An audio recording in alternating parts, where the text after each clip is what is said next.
Good morning, everybody. Here we are again. It's day 29 of the Democrat shutdown, and things are getting really tough for the American people. The Democrats are coming near now to a cliff that they will not be able to turn back from, and it's of great concern to everyone who's paying attention to all this.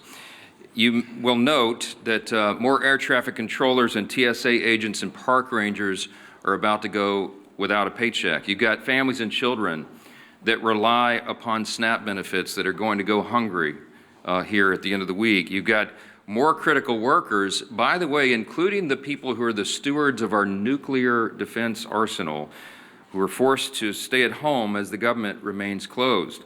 The Democrats own every one of these consequences. So we want to point out a couple of important facts this morning for you.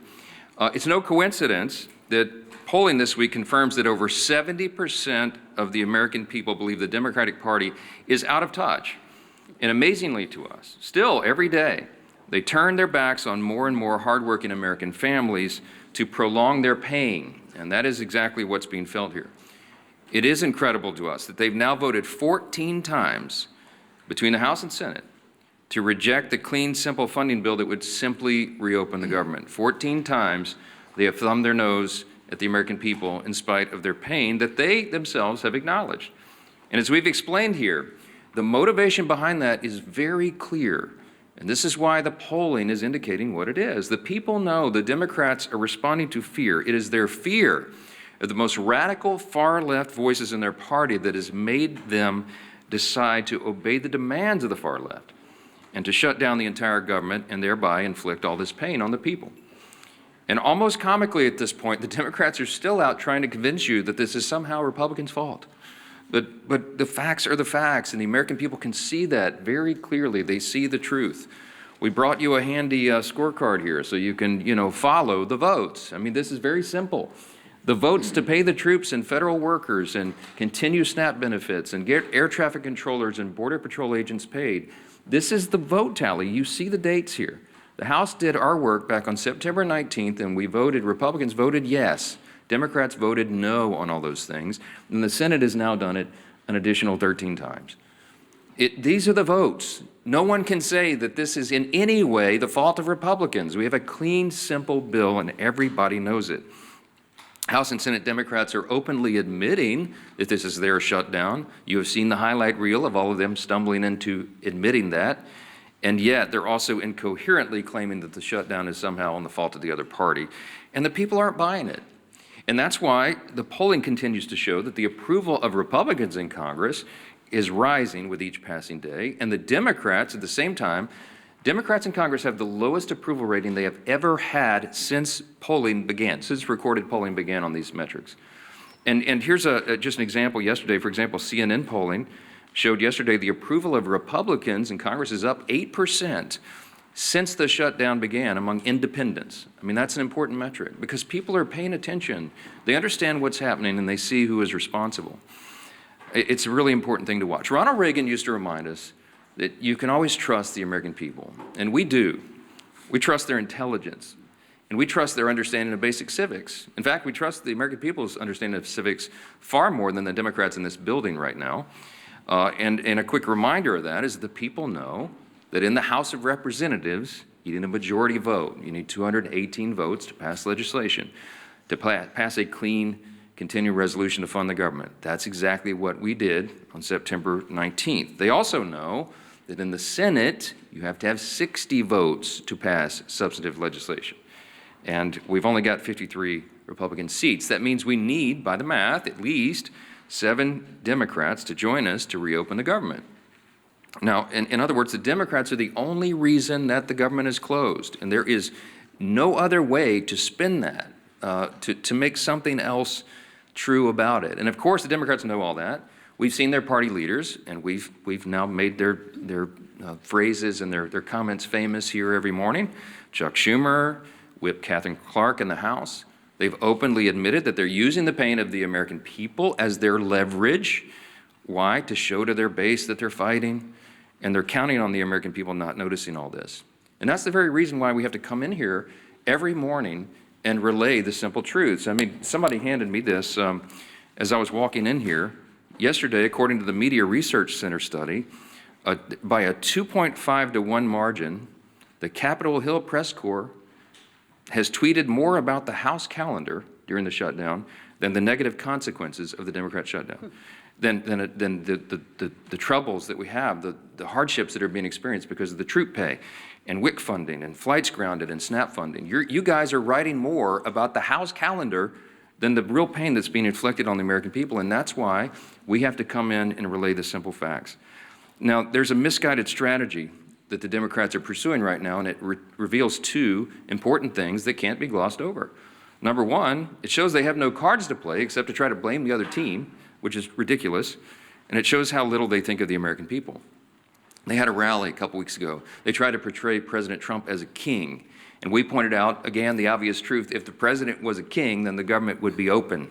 He's been trying to do that, and low-income families would be getting the food assistance that they need by Saturday. Republicans cannot wave a wand and reopen the government on our own. We must have a handful of centrist Democrats in the Senate do the right thing. And any Democrat suggesting otherwise knows exactly what they're doing, and they insult the intelligence of the American people. And by the way, every reporter in this room when they do that. Unlike Democrats, Republicans have nothing to twist or spin. We are just simply here relaying the simple facts and the truth. And the American people are responding to that. And that's why the polling indicates that they trust us more than the other side, because we are the ones here telling you the truth. We have nothing to hide. They are trying to obscure the facts. And by the way, the biggest unions are beginning to say the same thing. On Monday, the largest union of federal workers, the American Federation of Government Employees, came out, as you saw, and publicly urged Democrats to join Republicans and pass the House's short-term funding bill. The union president said, quote, "A strong America requires a functioning government, one that pays its bills, honors its commitments, and treats its workforce with respect by paying them on time." Amen to that. Of course, we agree. But it wasn't just the AFGE. You had the same commentary, the same plea by the National Association of Air Traffic Controllers, the Coalition of Airline Pilots Associations, the NetJets Association of Shared Aircraft Pilots, the Allied Pilots Association, the Southwest Airlines Pilots Association, the leader of the Teamsters, and the New York Steamfitters Union. They're all coming out. These are the constituencies that the Democrats claim that they support, and that's why the unions came on side of the Republicans in the last election. They've had enough of this nonsense, and they've all called on Senate Democrats to end this shameful shutdown. And it is a shame. The Democrats need to be publicly prodded by their millions of hardworking Americans to just simply do the most basic function of their jobs. A rational person would read the pleas of the federal workers and conclude that it is time to end the charade and turn the lights back on. But the Democrats are not rational right now, and they've deliberately ignored the plight of all these federal workers around the country. People are going to remember this, and they should. I want to quote to you a couple of senators over there on the Democrat side. Listen to this nonsense. Senator Mark Warner, the senior senator from Virginia, and this is noteworthy because Virginia is the state with the largest number of federal employees. He claims that federal workers want him to vote against reopening the government. He literally said, quote, "I think they want us to fight this." Fight what, Mark? What are you talking about? We have a clean CR. This is not a partisan dispute. It's ridiculous. Senator Tim Kaine is the junior senator from the same state of Virginia with the largest number of federal employees, and he said, quote, "I work very closely with them, and the AFGE would not want us to cut a deal." What the heck are you talking about, Senator? There is no deal here. We're not talking about a deal. We're talking about a clean CR that all of you voted for even as recently as this year. And here's my favorite one. This is the best quote. When asked about the AFGE statement from the big union, Senator Jeanine Shaheen said, quote, "I had a conversation with the president of AFGE earlier, right after the shutdown, and that was their position then." So let me just translate for you. Senator Shaheen spoke with the head of the largest federal employee labor union. The president of that union explained to her the harmful effects of a shutdown, and then Senator Shaheen went out and voted to close the government anyway, and continued to do that more than a dozen additional times. Senate Democrats knew the pain this would cause. They knew about the missed paychecks. They knew the uncertainty of making rent for so many people. They knew about the missed meals, They knew about delayed flights. They knew that our nuclear arsenal and our national defense would be negatively affected by this, and they did not care. They shut the government down anyway to appease the far-left voices of their base. And the Democrats have some soul-searching to do. Are they going to continue to do that? Are they going to run from the far left and do their bidding? Or are they going to do right by millions of federal workers and the American people who continue to show up to work daily without pay? Are they going to do right and reopen the government so that those people are taken care of instead of the Marxist far-left base in their party? That is the question. And we pray that Senate Democrats come to their senses before the situation becomes too dire. On Saturday, this gets very real. SNAP benefits will stop flowing to all those who need it. You're talking about tens of millions of Americans at risk of going hungry if the Senate Democrats can continue this gambit. Instead of taking a simple vote to fund the government, which Senate Democrats have now had more than a dozen opportunities to do, Democrat attorneys general are suing the federal government to try to compel SNAP benefits to flow despite the government being closed and despite the fact that there is no money to do that. Congress hasn't authorized that. The contingency fund for that was something they batted down when the Democrats decided to vote against the CR and shut the government. For Democrats, there's a much easier option on the table.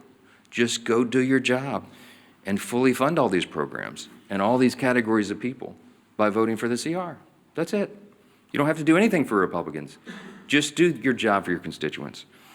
Until Democrats recognize the pain that's gone on for so long, Republicans will be in their districts helping their constituents clean up the mess that Democrats are making and help them make ends meet and help them find the assistance, the food assistance, and all these other things that they're going to have to rely upon. And joining us this morning to discuss the Democrats' shutdown impacts on our national defense and on foreign affairs is our great chairman of the House Foreign Affairs Committee and a decorated veteran of the U.S. Army, our good friend, Chairman Brian Mast. Brian? Thank you, Speaker. I think everything going on, it really puts an exclamation point on the fact that we have the greatest population anywhere across the globe. I do want to start just by saying thank you to all of our workers. We have workers whose lives are being very literally affected, and they're still coming to work every day.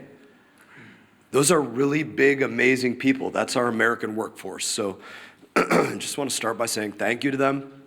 All of our TSA workers, all of our air traffic controllers, our ICE, our CBP, our State Department people that I deal with, and to put a point, maybe moving to State Department, because that's what I deal with the most, about the very serious stakes of what is going on right now.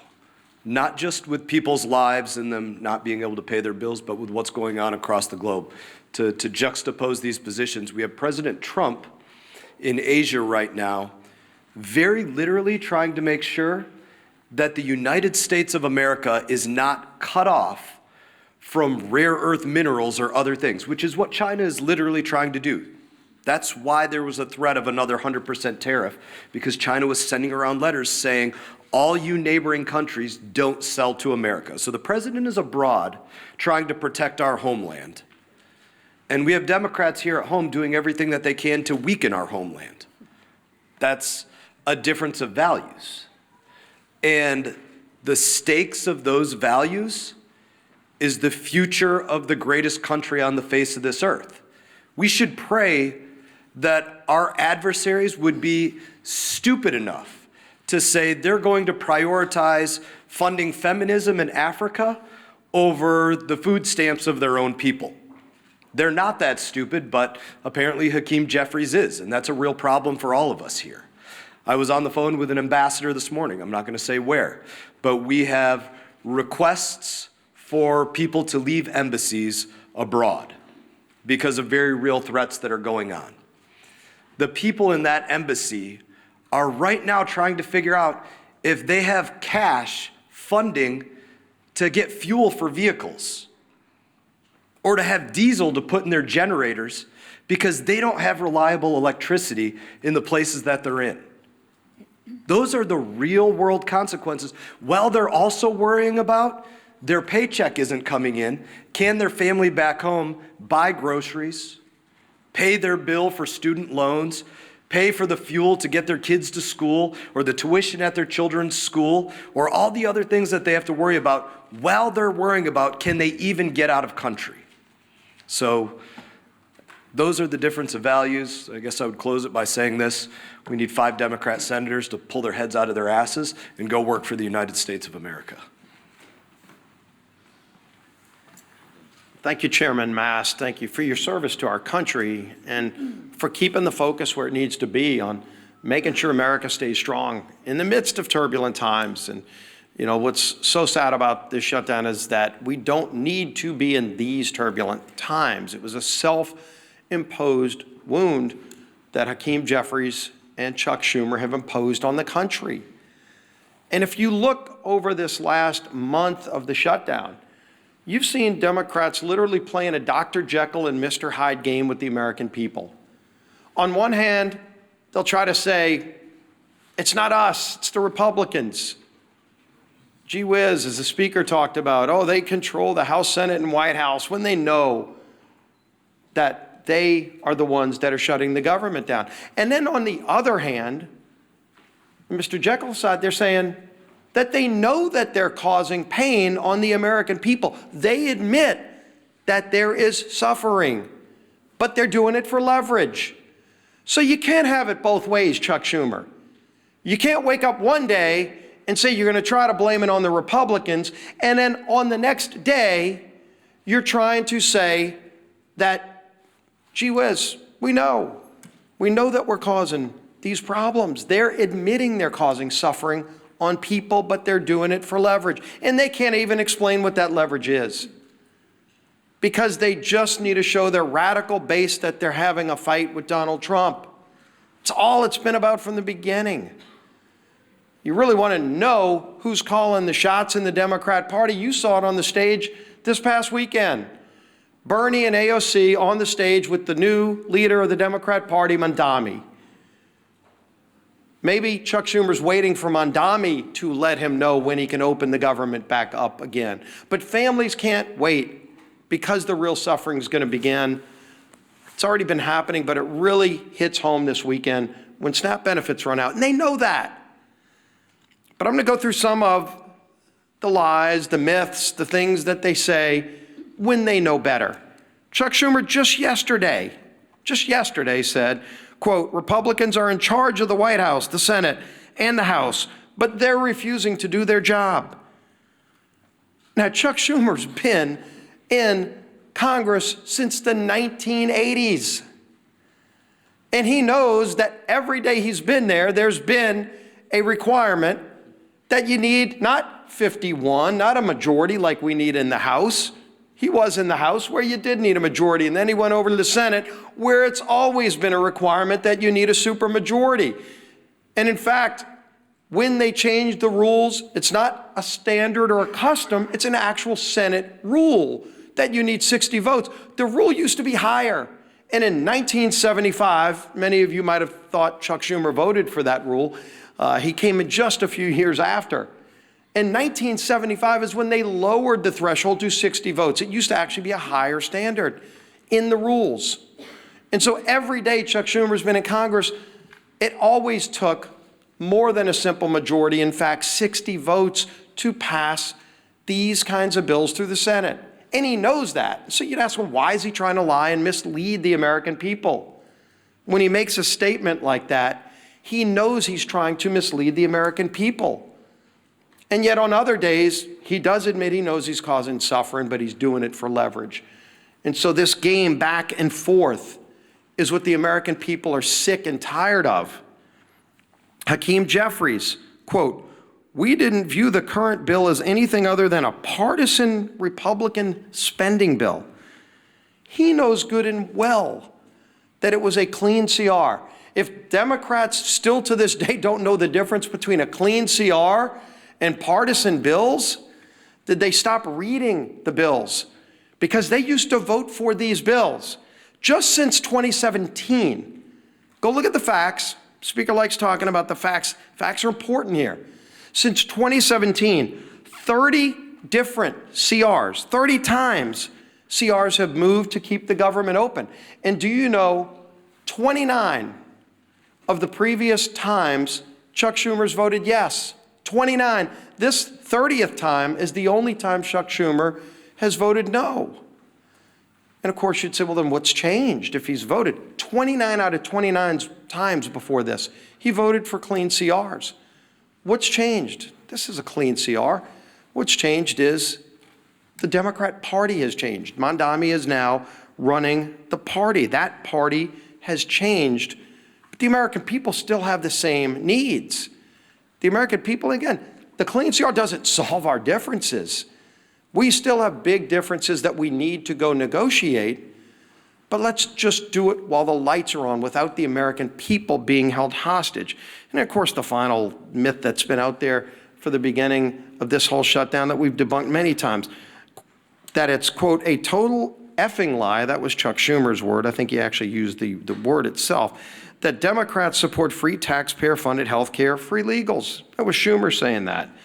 And then, of course, when you read his alternative bill, his list of hostage demands, the $1.5 trillion spending bill, it includes in it a provision that repeals the verification we put in that says illegals can't get free health care. And CBO, not us, CBO said that would cost $200 billion in taxpayer health care benefits going to illegals. They know that.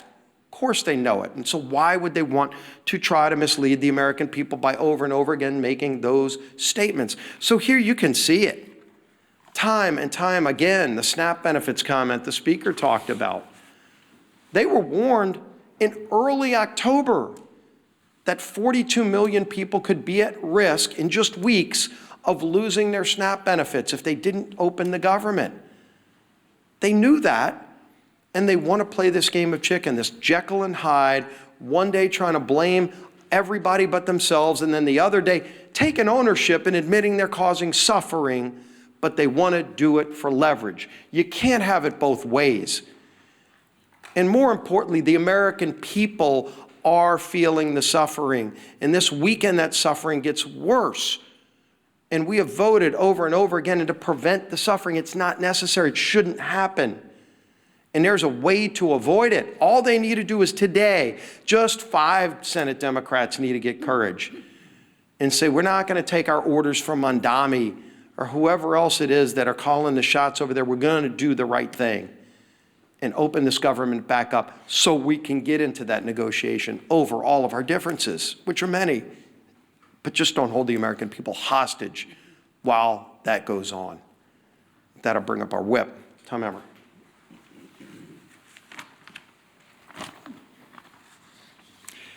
The Democrats have no leader, no vision, no message. And nothing proves it more than the chaos they have caused with their needless government shutdown. We are now 29 days into this mess, and the Democrats have contradicted themselves every turn with no exit strategy in sight. They've tried to make their shutdown fight about health care, while simultaneously demanding that we cut $50 billion in rural health care and give taxpayer-funded health care to illegal aliens.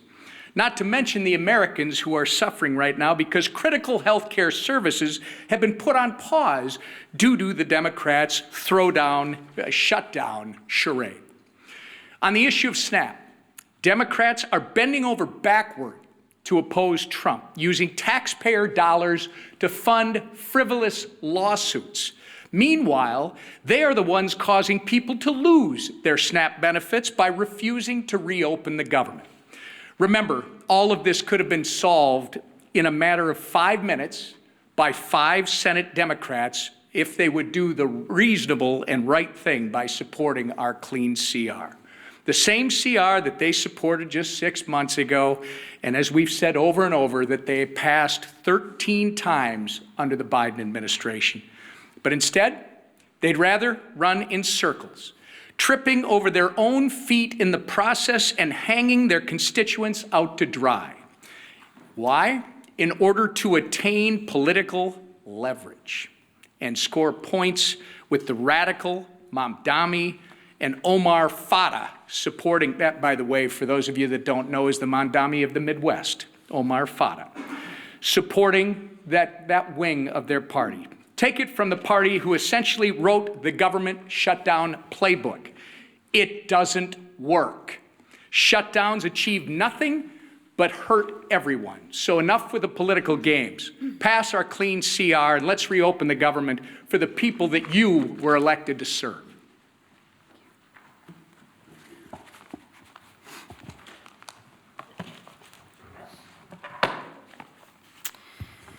Well, good morning, everybody. Good to see you again.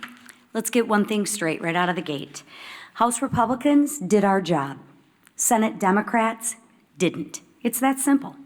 More than 1 month ago, under the leadership of Speaker Mike Johnson, the House passed responsible legislation to keep our government, your government, open. Meanwhile, Senate Democrats voted again and again to keep it shut down. So before anyone throws around cheap insults like one Democrat member did on social media this week, and I'll just read it. Lazy Mike Johnson has made himself irrelevant and pointless.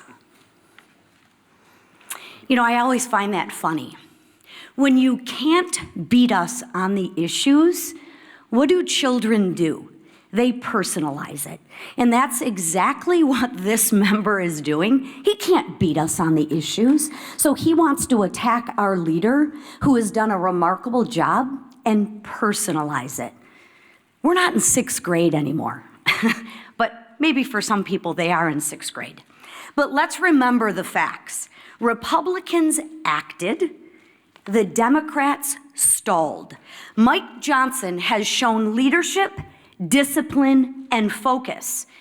And what's lazy, I'll share with you what's lazy, is Democrats refusing to do their job and blaming everyone else for the problems in which they created.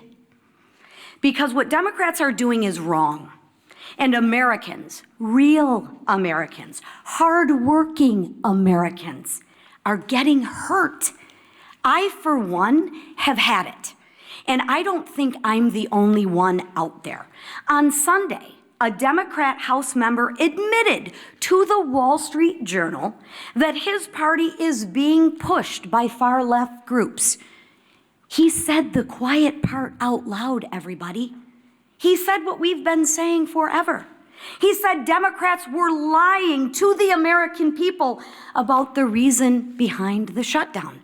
Well, that's a shock, right? It isn't for health care. It isn't for health care, because if it was about health care, they wouldn't have stripped the $50 billion rural health care fund. I mean, come on, Democrats, get your stories straight. At least get a good story that you can spin to the American people, but you can't even keep your story straight. Listen, what the speaker said, Ronald Reagan was right. Trust the American people.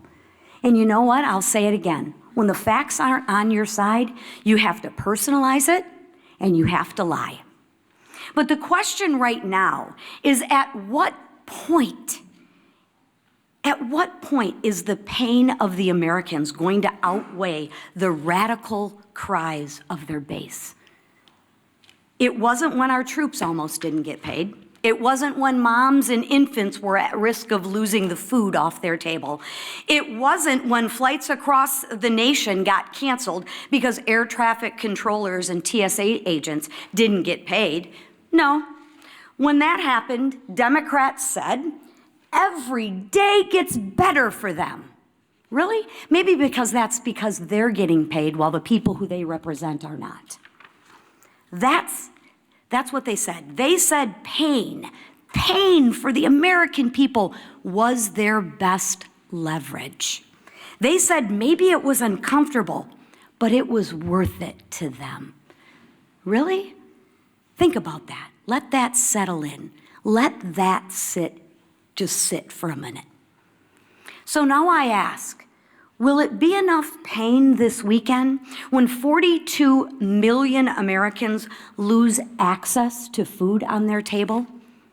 Will it be enough when 2 million Americans miss a paycheck?